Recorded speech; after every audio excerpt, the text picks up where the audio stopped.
అట ఇగో నిజంగా నేనైతే 100% వీళ్ళకి నేను మద్దతు తెలుపుతా, వీళ్ళ పక్షాన్ని నేను నిలుచుంటా.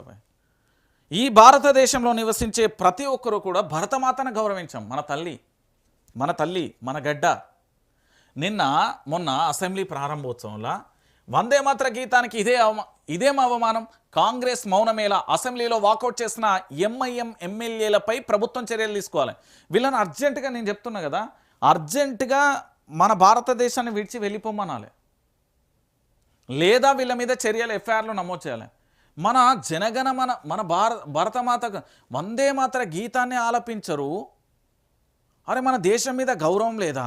ఇక్కడ పుట్టి ఇక్కడ వెరిగి ఇక్కడ దీని కనీసం గింత దౌర్జన్యం ఏందండి? ఎంత దారుణం అండి ఇది. ఈ వాకౌట్ చేసినకు సంబంధించిన వాళ్ళ మీద ప్రభుత్వం చర్యలు తీసుకోవద్దా?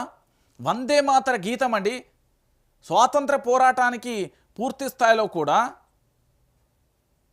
అప్పటి నుంచి మొదలై మనం చిన్నప్పుడు విద్యార్థులుగా ఉన్నప్పుడు దాంతోపాటు మనము ఉద్యోగాలు చేసిన క్రమంలో ఇప్పటి వరకు కూడా వందే మాతరాన్ని పూర్తి స్థాయిలో ఆలపించంటే వాకౌట్ చేసిలు.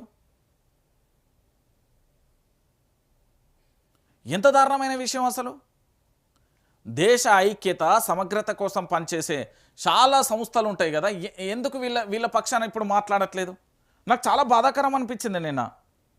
వాళ్ళు వెళ్ళిపోతూ ఉంటే అరే వందే మాతర గీతం అన్నా, ఈ దేశంలో ఏ కులం ఉండని, ఏ మతం ఉండని, ఏ వర్గం ఉండని, ఎవరన్నా కానీ అందరూ మన వాళ్ళే, కానీ గౌరవించాలి కదా.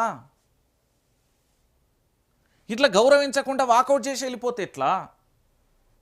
ఇది బాధాకరమైన సన్నివేశం కాదా? ఇది నన్నో మిమ్మల్నో ఎవరినో కాదు, మనం అందరం మన దేశానికి సంబంధించి కలిసికట్టుగా ఉండాలి. మనం చెప్పుకుంటాం కదా, ఏకత్వంలో భిన్నత్వం అని, సమగ్రత, దేశ అభివృద్ధి కోసమని చాలా మాటలు చెప్పుకుంటాం కదా. ఆ ఎమ్మెల్యేలు వెళ్ళిపోతుంటే నాకు చాలా బాధ అనిపించింది. అరే హైదరాబాద్ నడిగడ్డ మీద ఉండి ఇక్కడ ప్రజల ఓట్లతో గెలిచి వాళ్ళు వందే మాత్రం ఆలపిస్తూ ఉంటే వాకౌట్ చేస్తారా?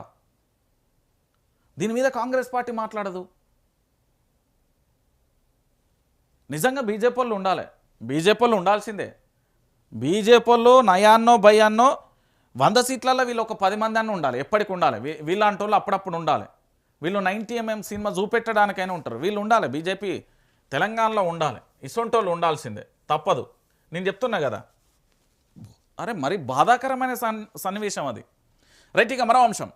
అవమానాన్ని నేను కాంగ్రెస్ వీడాలనే ఆలోచనకు మూలం ఎమ్మెల్యే సంజయ్ ఏ పార్టీలో ఉన్నాడు? మాజీ మంత్రి జీవన్ రెడ్డి.